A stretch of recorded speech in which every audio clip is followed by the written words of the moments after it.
super excited to do this video today for you guys, talking about Mario Kart Live Home Circuit. Here is the beast. I wanted this the second I saw it. I pre-ordered as fast as I could.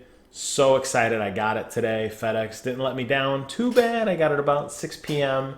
and I've played with it for about 3 hours, 2 full charges. So I feel like I have some things to say about this. So I have some gameplay for you at the end of this video, and I didn't get too much into the unboxing because there's really not a lot to it. It's very easy to set up, and it's basically teaching you almost how to play as you are setting it up. It'll show you where to set the gates and how to drive through them and make a course. And I do all that at the end, and then I run a quick race for you. But I wanted to talk a little bit about the hardware and some overall impressions of my experience before we jump into the actual gameplay footage. The cart itself is actually really well built. A couple things that I noticed that I really liked about it. The first is that the tires on it are actually spongy.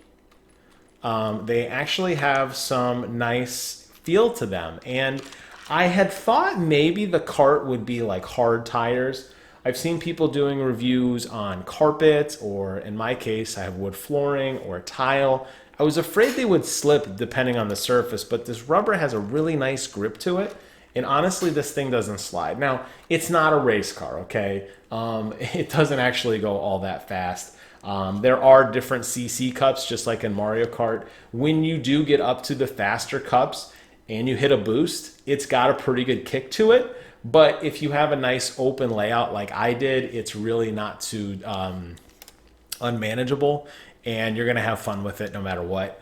I suspect if you live in a smaller apartment or if your home layout is constrictive, you're probably not going to get as much enjoyment out of this as somebody like me who has a really big living room where I can zig out. Basically, I just made like a giant rectangle. My course wasn't all that fun at all. They were showing all these crazy things of like stars and circles and swirls. I just did a very boring kind of square around the couch.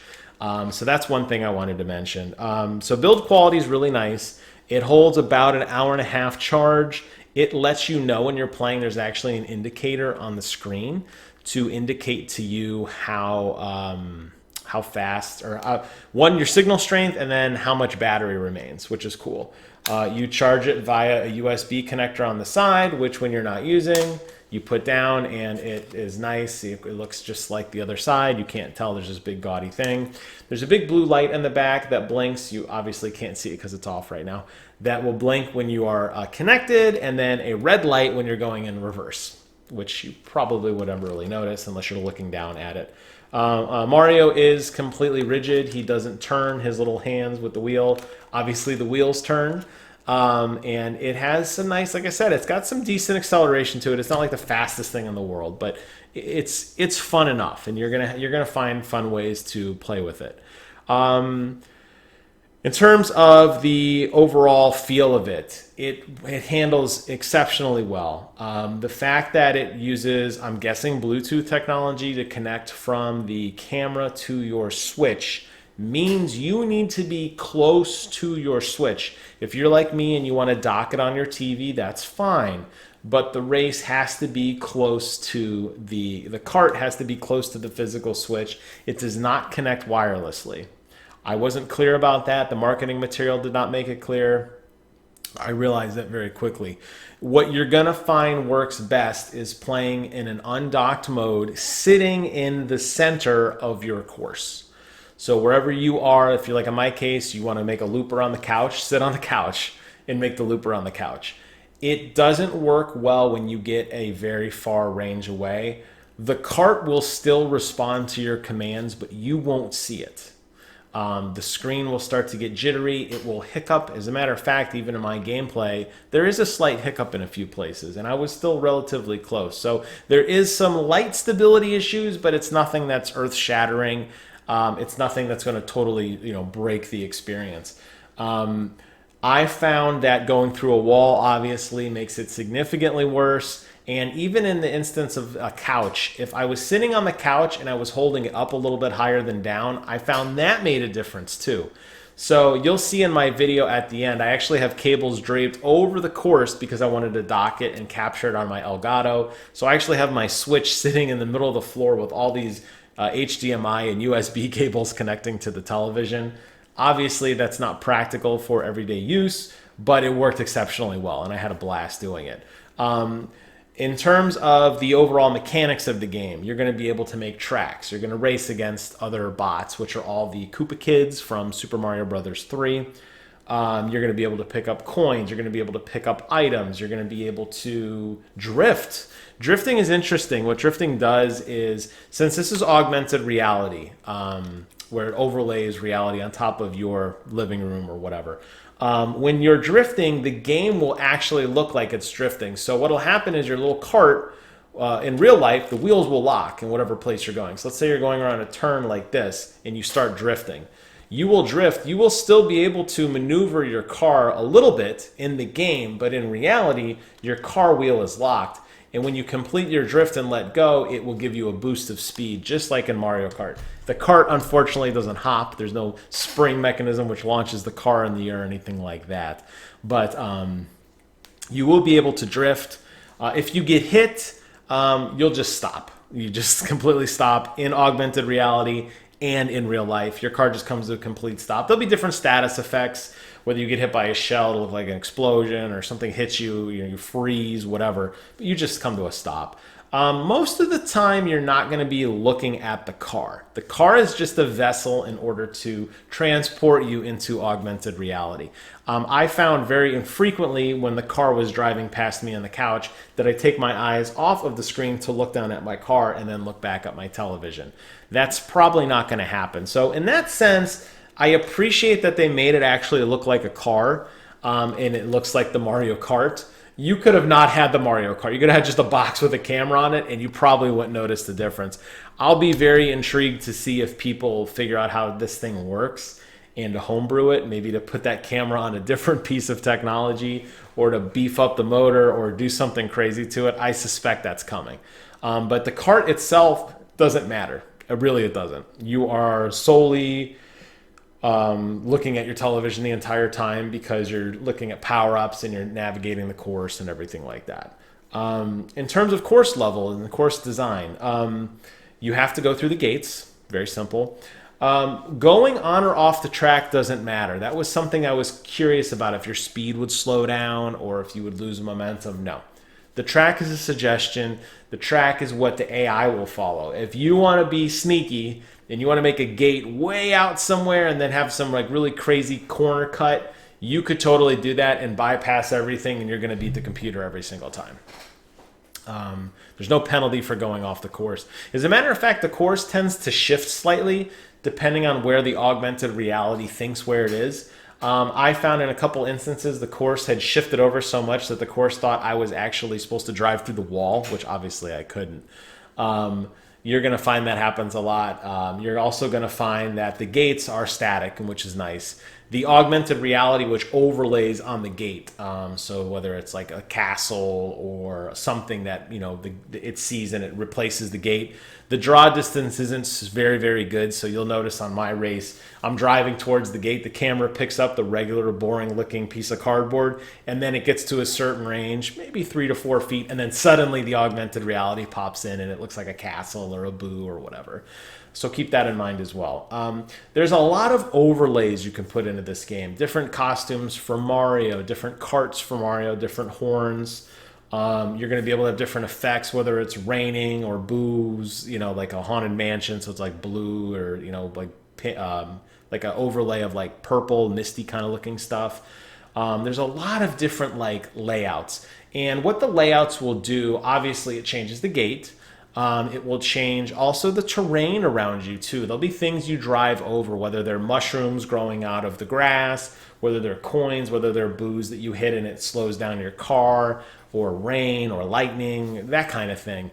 And it does create a lot of variety. I did enjoy that a lot. And you start to unlock more things, and you have a lot of different ways to play, which is really cool. Lastly, and then we'll jump into the gameplay and then wrap up this video because it's starting to get a little long. The exploration mode is by far the most fun I had. And that is just driving around. There's no objective. You can add power-ups if you want to. You can put coins in there if you want to. Or you could just drive around your house. And I gotta tell you that being in the augmented reality in my home was by far the most fun. I sat kind of in the middle of the kitchen with my Switch undocked, and I was looking down at the screen, and I just started driving around, and I was just having a blast, looking at the dog, going under the kitchen table, going near the couch, backing up. It was just a lot of fun. I mean, it's really like what a drone would be, but like dialed way down, you know? But it's got that really nice mechanic to it. And really, it's a lot of fun to drive around. And then just to have that Mario music, you can change the radio station and get different soundtracks. And as you unlock more things, you get different things to look at. In terms, like I said, of some of those overlays. It's a lot of fun. I mean, you'll probably blow through it. Like, I'm already up to the 150cc now. Like, I'm almost to the end, essentially, as I said, and I played for a couple hours. A lot of it was capturing footage and trying to get a little bit better angles and stuff for you guys. But I had a blast with this. I suspect, like most Nintendo toys, it's something that you're going to enjoy for a while. It's going to lose its charm, just like the Wii did, just like the Wii Mote or the Wii U or the Labo or whatever other gimmicks 3DS that Nintendo likes to put out. But for the price point, it is a little steep. It's $100 for this thing, at least here in the United States of America. But I like it. I think the build quality's there. It's fun. It's Mario. It's super easy to set up, super easy to play. I highly recommend it. So let's go ahead and jump over some game footage. And you could see just a little snippet of how to set up a track, and then you can see a little bit of footage of me racing, and we'll wrap up the video there. So over to you, gameplay footage. All right, here we are. This is the course creation kit. I have already laid out the gantry-way. You see the Elgato there on the right-hand side. I ran the cables over the top. I'm sitting to the left in front of on the couch. My laptop's there. My Switch is in the center of the room, which gave me the best field of view in terms of any hiccuping. There is a little bit here and there. It's not perfect. You'll notice that a little bit throughout the race, but for the most part, it works pretty well. And what you do is you basically drive your track, and you got to go through all of the gates, and then when you're completed, your track is now complete. You can make a new track, or you can, you know, whatever you want to do. I went ahead and just started up a custom race. This didn't put any overlays or anything on there. This is just the basic race. It inserts some of the Koopa kids. They're going to follow the track. I don't necessarily have to, even though I do. And you begin to race. One of the things I noticed right away that I really, really enjoyed was that there are a lot of items and a lot of coins, and it really feels like a Mario Kart race.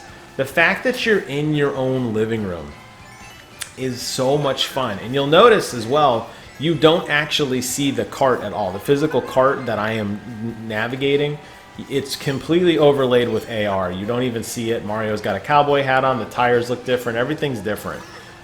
So you don't even really see the physical cart. That's why I said the cart doesn't matter. And you drive around and you race. This is standard Mario Kart. You can drift. You can collect coins. Like I said, the course is a suggestion. You do need to get through the gates, though. And you use items, and the enemies you go through, you can kind of clip through them. Your cart vibrates slightly if the game thinks you're on top of them, and it does create a slight problem, but for the most part, it works out pretty well. When you complete the lap, you get your time, and you move on to the next race. Now, one of the interesting things is the racing system that has these cups. So there's like the banana cup and the fire flower cup and all that. And those do change the overlays and things you unlock. They will put more things around on the course. So you do get a sense of variety. But keep in mind, you have to make a new track. Otherwise, you're doing the exact same track over and over and over again.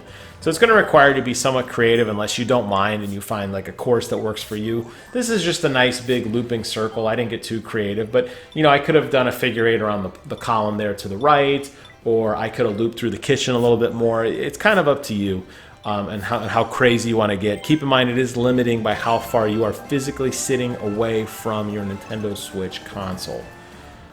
Here I'm doing a little bit of the gate customization. You'll see some of the stuff I've unlocked. I could put boost pad down, item pads down, a magnet which will slow you down. You'll unlock more stuff as you play. Just wanted to show proof of concept that when you create your custom courses, you do get to really kind of create what you want to do and how it plays out.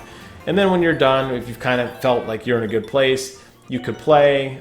You can change your costume, you could change your car, you could change your ring, you know, like the horn that your car makes. Unfortunately, it's not in real life. I think that would have been a cool thing, but the horn just only plays on the TV. It's not actually coming through the actual remote control car.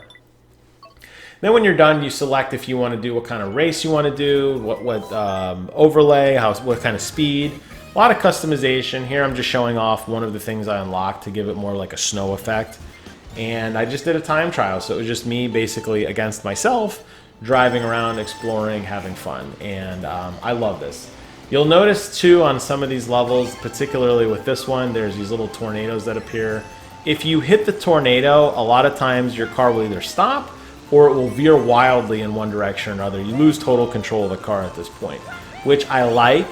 It does create, who put that carpet there? It does create a semblance of, you know, trying to avoid some of the hazards. I like that the virtual world does kind of interfere with your car. I thought that was a lot of fun.